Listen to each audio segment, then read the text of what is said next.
Hello, everyone, and welcome back to the Baseball Talk Radio Show. I'm Gary Mack, and I'm joined by my co-host, the wonderful, the one, the terrific, Rich Baxter. Rich, how are you? Thank you, Gary. I hope I can live up to those words. Doing well, and we're doing a special midweek edition of the show as we normally tape it on a weekend, but we postponed it for a couple days, hoping we would have some good news to talk about. Yes, we knew they were going to meet on the league and the players union on the contract on Monday. So we thought we'd wait a few days and see if any outcome come out of it. And Rich, really nothing solid, but there does seem to be some progress being made. Yeah, we had the meeting on Monday, and then they went right back and went on Tuesday. And I really thought that we were going to talk about a settlement being reached with the two quick meetings. As you said, though, they made some progress, what's been reported as progress, but we still don't have a settlement. But I hear that there's more meetings planned for maybe end of the week, possibly. Yeah, I believe so. They met yesterday again. I don't know whether they met today. It's possible that they have scheduled something for the end of the week. But the players union has withdrawn some of the demands, and that could be the cornerstone to, shoehorning in. Also, we're getting almost into February, and I think they're getting cold feet. Yeah. We've heard that maybe the owners are going to dig in, and we've seen some quotes in the press that says that they're not officially opposed to scrapping some early games in the season. So maybe that's a little more posing, but I think a lot of this could be settled quickly, and we could be right back on schedule if possible. So we'll have to see. Nothing to report on a settlement yet, but we're remaining optimistic for sure. You sure am. And MLB.com is reporting that the league has made both sides have made significant progress. That let's see. The Players Union rejected a league proposal that included significant increases in pay for players with 2+ years of service time, a plan that included the best players earning even more in bonuses based on performance. The league then returned with a proposal based on a framework initially presented by the Players Union, this according to a source. So, that's progress there. The union dropped the arbitration, not the arbitration, but the free agency time thing so far. And now the league is counted with on another issue with something that the union had structured before. So maybe we're starting to see the give and take that you need to settle this. And you almost got to wonder, Rich, if some of the agents got involved in this and are wielding some power. I was thinking about this last night. A guy like Scott Boras has got a couple of big names still out there. And I'm sure they're going to him and expressing some concern about, hey, look, we're in February. I don't know where my family's going to be. I got to get settled here before the end of the year. I've got to get a contract signed. And, if I'm going to a new city, I got to find a place to live and everything. And you wonder if a guy like Boras, who's got the year, now, interestingly enough, I believe Max Scherzer, who just signed with the Mets before the lockdown, is a Boras client and is also on the executive council of the players union that's in the negotiations. And you almost have to wonder if Boris, dropped a few words in his ears that people are getting antsy. Let's see if we can do something. You never know in this day and age. Something to think about. Yeah, you never know where a settlement may come through at, and breakthroughs. I'd love to find the behind the scenes type of activity from both Rob Manfred and Tony Clark. Who do they contact? How do they get in touch with different groups of players? Does it go out for a vote to the players? I'd love to know, behind the scenes on that. So we never hear of that. We just hear reports that, they're close, they're not close, they're, getting close. But, I wonder what the real nuts and bolts of coming to a decision, how great a job that is, because you could Yeah. probably think that it's pretty complicated, even though in this day of instant communication. Well, I wish they'd do away with all of this Super 2 things and the pre-arbitration that they're arguing about. Why don't they just do, I don't know. This is going to sound stupid maybe, but why don't they have a set structure? Like the minimum salary is $1 million.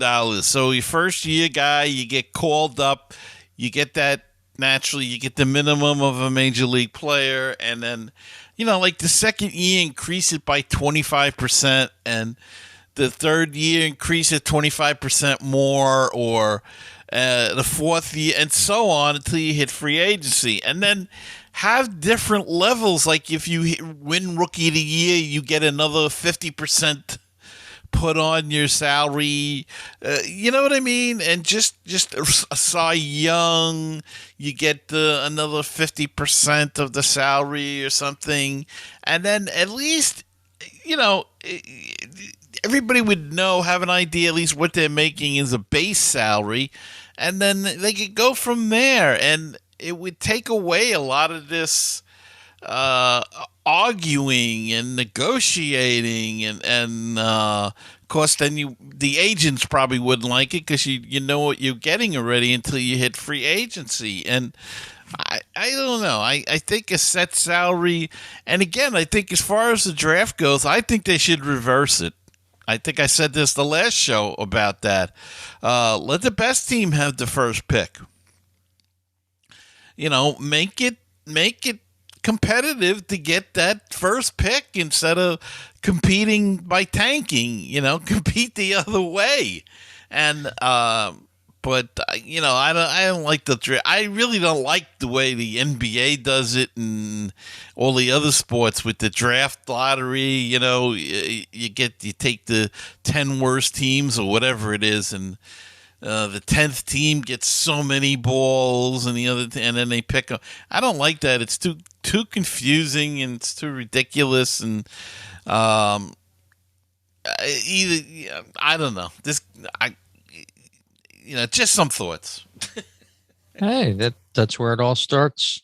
And did a little research in the last couple of days. MLB Players Association, believe it or not, was formed in 1966. So it's still a fairly, new type of association, even though it's been, about 50 years in the making so far. But yeah, you look at the different figures they throw back and forth. One of them was the framework of how much teams should be able to spend on a yearly salary basis, and I don't think that they're in the driver's seat when it comes to things like that. They should be concerned more about the rules of the game, how it's changing. We just learned this past week that the AAA will be using robo-umps this year and things like that. Like they're not going to change the world in one collective bargaining agreement here. And I think, as we were mentioning in the last couple shows, that's what they're out to do. They're trying to change too much of things that they're not going to be able to do. So yeah, we're keeping our eye on it, and hopefully we'll have something positive to report. as it's starting to click closer to February here, we're going to be delayed in a big way if they can't get something settled here. Yeah, they've got about 2 weeks before the uh, opening of pitches and catches, the spring training. So they still have time if they're urgent. Um, you could probably say 3 weeks. They could miss that first week and push everything back a week. As far as training goes, they could just forget the first week, but we'll see. These guys are in shape now. It's not like the old days where guys that actually work in the off season. These guys, this is their job, and they stay in shape all year. But we'll see. We'll see what happens. But Rich, we had another big story this week. Yes, we did. And I had forgotten all about it, but by us taking off, it just gave us something else to talk about. And that was the Hall of Fame vote. Yes, indeed. Big surprise there. We have one guy elected to go in, and that's Big Papi David Ortiz coming in. And what's your thought of that? He gets about 78% of the vote, 77.9% of the vote. Now, so allegedly, he did fail a PED test, and he got in, and he's a designated hitter, essentially. Any thoughts? Well, I've never been a huge David Ortiz fan. I'll start by saying that. But yeah, I think he was probably involved in the steroids. There's no doubt about it. He was on the list. And I read an article afterwards saying that Rob Manfred actually stood up for Ortiz, wanted him to be into the Hall of Fame. And, the article almost said that he was helped into the Hall of Fame by Commissioner Manfred. Was he a great player? Yes. I've got on the screen on our YouTube video here. Certainly has a lot of accolades. He's got the numbers to be in the Hall of Fame. And there's some other players that are similar to him. Frank Thomas, Jim Tomei, Jeff Bagwell, McCovey. So, yeah, he's got the numbers to be in. And I think he stayed out of the limelight with the bad reports, so to speak, if you want to say that in quotations. He stayed out of the Clemens type of talk, the Bonds type of talk. He sort of was the man behind the curtain almost, probably involved in some way with steroids, but he didn't say much about it. And he wasn't very pressed about it either. And there's an article in the Daily News, the New York Daily News, that really goes deep into the David Ortiz story, which things that I didn't know.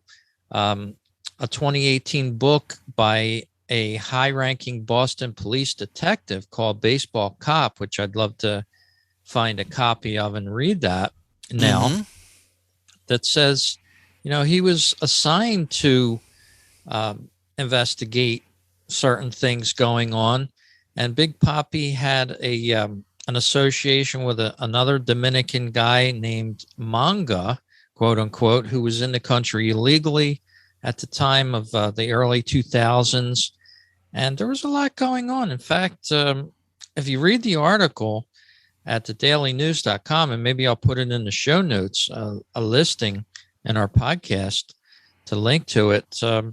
Big Papi wanted him at certain events. And he even said that, if he wasn't allowed, and his group, his posse, it says here, were not allowed on the field during an all-star game in 2006, that he would not participate in the home run derby.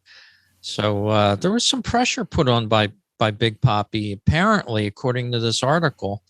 And not long after that, there was a barbershop that this gentleman frequented and it was shut down after it was learned that there was bets going on through there and things like that. So, a very interesting article here. What can you make of it now? It's a moot point already. Big Poppy's a member of the Hall of Fame. Good for him, I guess.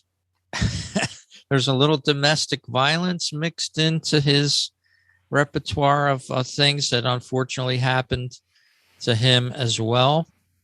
But he's part of the Hall of Fame. Never was a big fan of his for some reason, though.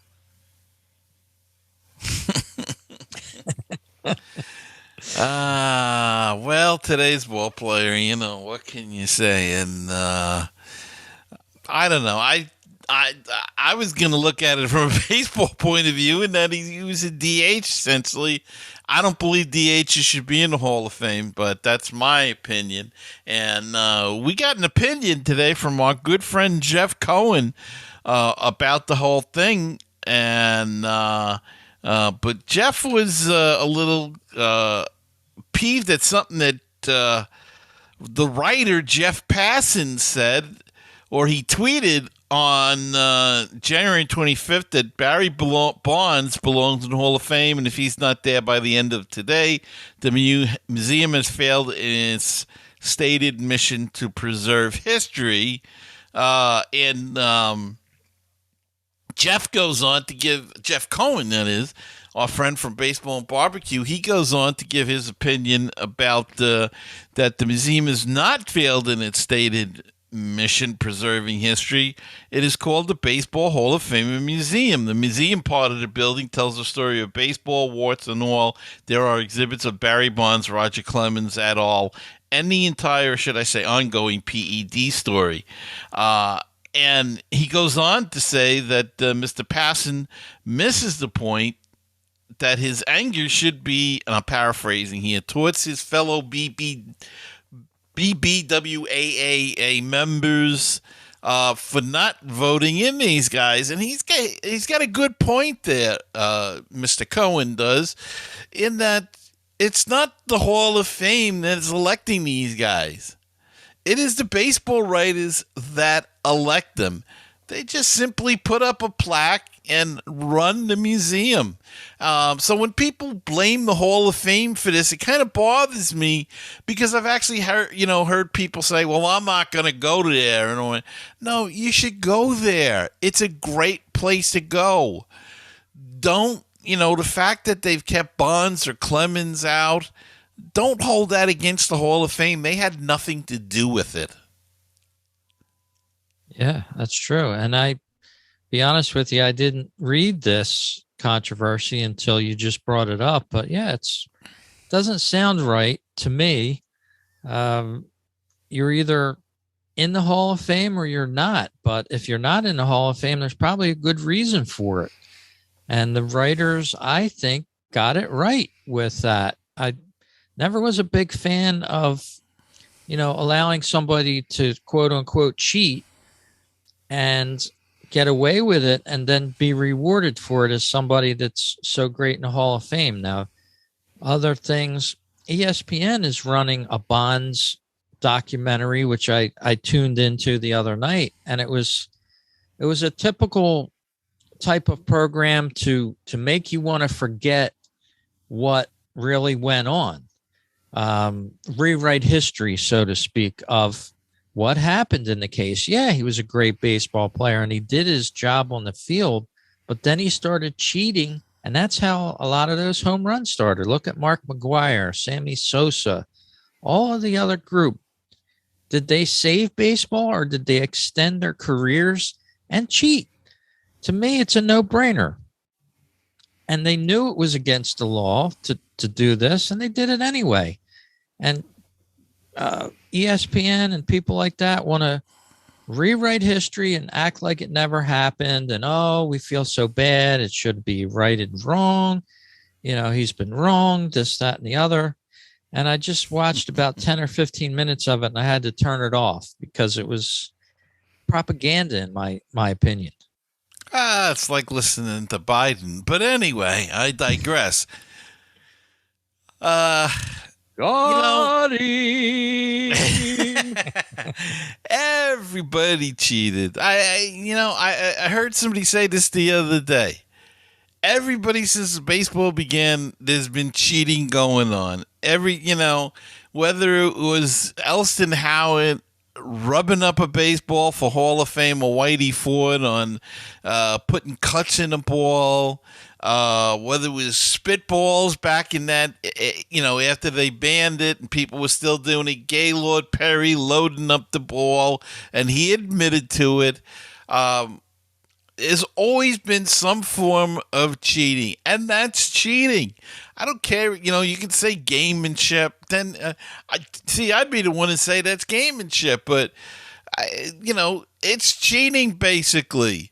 They took uppers in the '60s and whatever they took in the '70s, and it's always been cheating involved, and you can't help it. In anything, there's going to be cheating.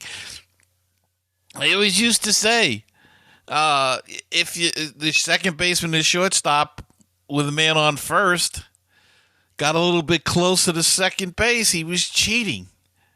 He's cheating a little bit, getting closer to get that double play ball. Hopefully, I don't know. I think it's time to base it on what they did. And as far as Bonds and Clemens, and the big thing this year is this was their final year on the ballot, so they're done now unless they get in on a veterans committee in the future. And the same thing with Kurt Schilling.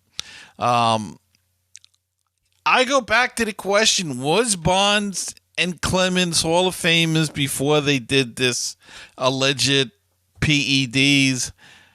I say yes. I think they had the career numbers, but then I believe Pete Rose should be in.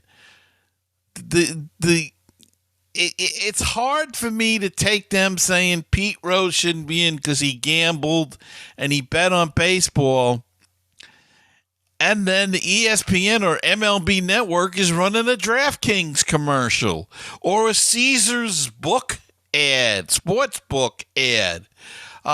I don't understand that. And even Jeff Cohen points out in his rant here about the voting, is it fair? And he brings up the example.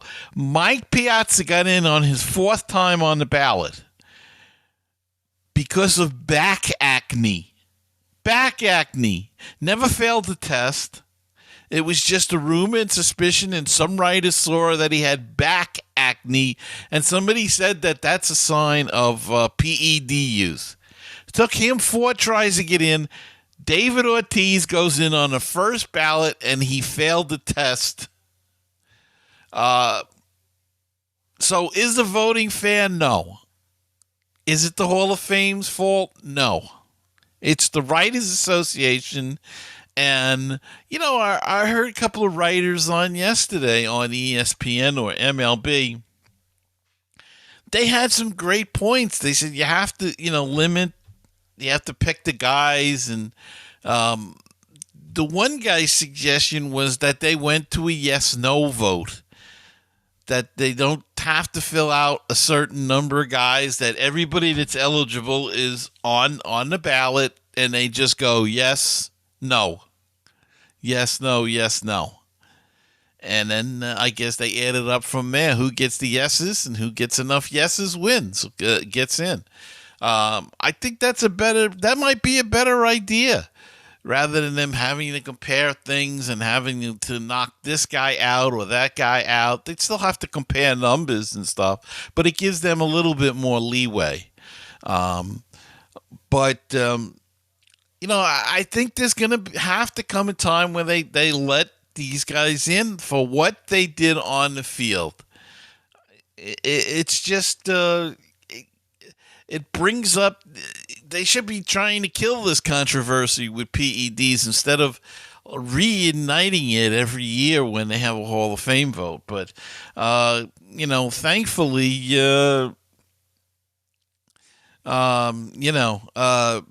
the two main guys, Clemens and Bonds, will be off the ballot, so we won't hear much about that. The other thing I don't understand about the voting is Billy Wagner got 51% of the vote to be in the Hall of Fame. Billy Wagner, terrific lefty reliever. Mm-hmm. But John Franco's the all-time lefty reliever save leader. He's got more saves. Why do we not see anything about John Franco anywhere? He's not even on the ballot anymore. I mean, how can I don't understand how a guy in second place can get that. People think he should be in the Hall of Fame over the guy that's the all-time left-handed relief leader in saves, left-handed save leader. I don't understand that, and I think there's a lot of things that like that go on, and well, there you go. He's got what, 424 saves. And I think Billy Wagner has 419 or something. 21 years. I mean, his stats aren't awful. Why isn't he in the Hall? Aren't they even consider him a Hall of Famer?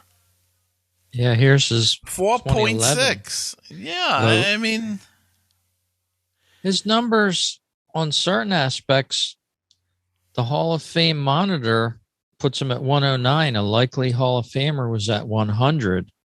But his other Hall of Fame standards there, the average Hall of Famer 50. He's got 11.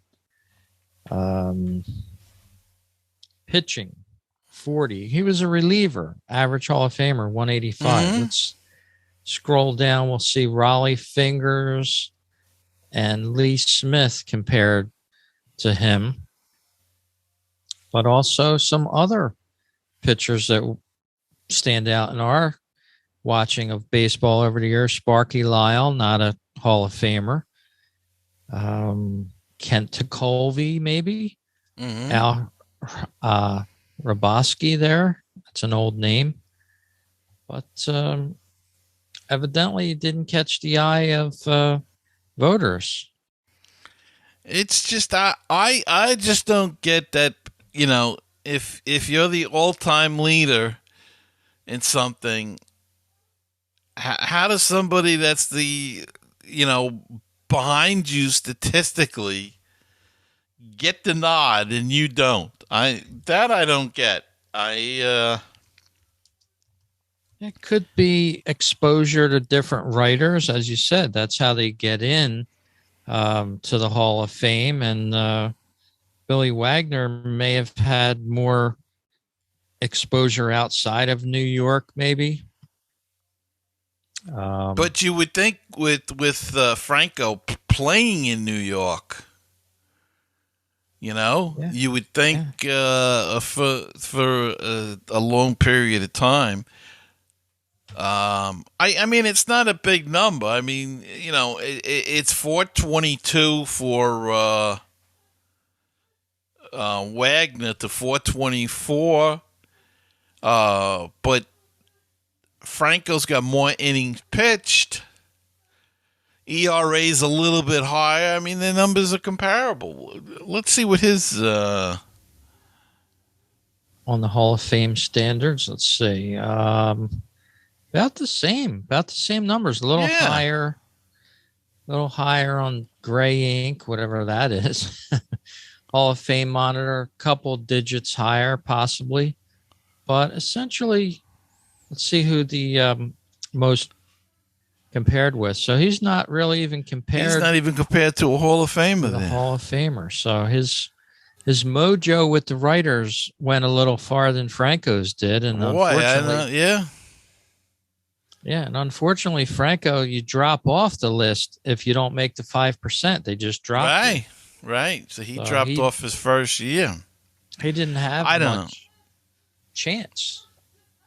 Just an observation on my part. I don't want to belabor it, but it's something that's bothered me for a while. I don't understand it, and it's a Met, and maybe that's why I'm a little prejudiced or biased towards it.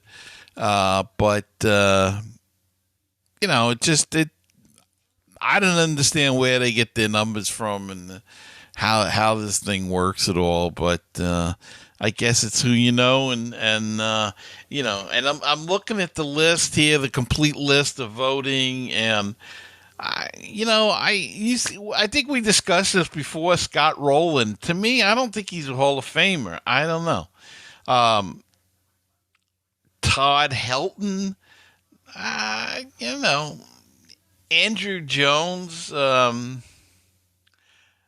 Look, I'm going to say something here. It's going to get people crazy, but Alex Rodriguez is probably more of a Hall of a Famer than Todd Helton is. Jeff Kent, I think, is a Hall of Famer, but he pissed off a lot of reporters. They didn't like him. He was surly, so he gets punished for that. Bobby Abreu, terrific player, but was he a Hall of Famer? I don't think so.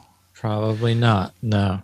And here's two guys that really didn't even get much of a vote at all. Ryan Howard got 8 votes. And you would think he would do a little bit better than that, wouldn't you? And Tim Lincecum.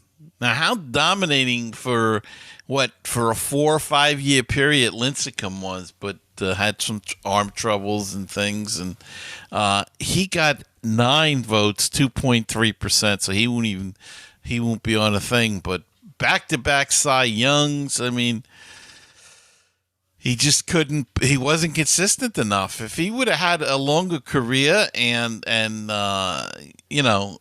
with the 2 Cy Youngs, that should put you right in there. That's for sure. So can't always figure it out with the vote for the Hall of Fame.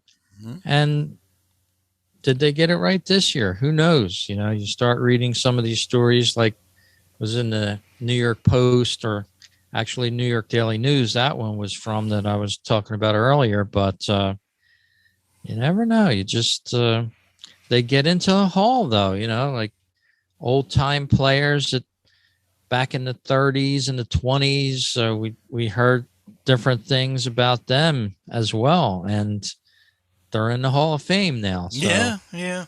It's just, so he will join, Gil Hodges, who I'm very happy about, and Jim Cott and Tony Oliva, and I forget the names of the other people that are going in. Can't remember them. It's all right. No, names escape me right now, but went in from the Veterans Committee, so we'll have a induction ceremony in July. So maybe they'll all be in plastic partitions. Who knows? We have something to look forward to for midsummer there. And before we bring the curtains down on this show, let's let the people know how they can support the show out there, our listeners. And we'll be right back after this message. Thanks for listening to this edition of the Baseball Talk Radio Show.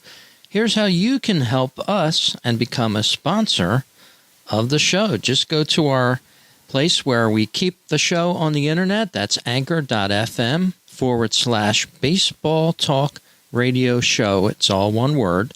Then you'll get to our main page for the Baseball Talk Radio Show. You can either listen on Spotify there, hit the support button, or send us a message. You can send us an audio message, believe it or not.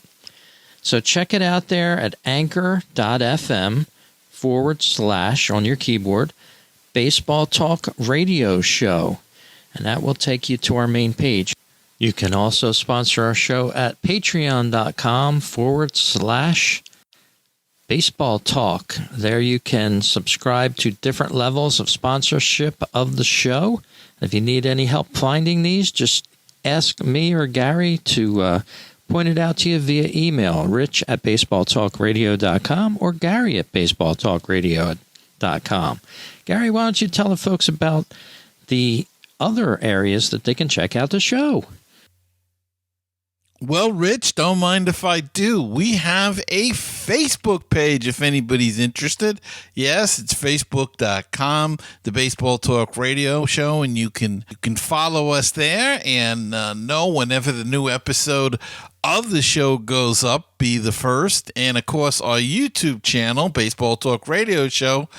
Go check it out, watch the video of the show, and hit that subscribe button as well as the like button. That makes the analytic people at YouTube very happy, and it makes us happy because it helps us know that we're doing well, and it helps us to grow the show. And we greatly appreciate it. So thank you all for your support. Back talking baseball on the podcast, the Baseball Talk Radio Show. And please do sponsor our show. We implore you to get out there, go to our anchor.fm website, hit that sponsor button, and you're part of the show. We're trying to bring you better content and things like that. And it sometimes takes a little money. So we invite you to do that. And Gary, we've been skipping this the last couple shows, but I figured it might be nice to talk about this as well.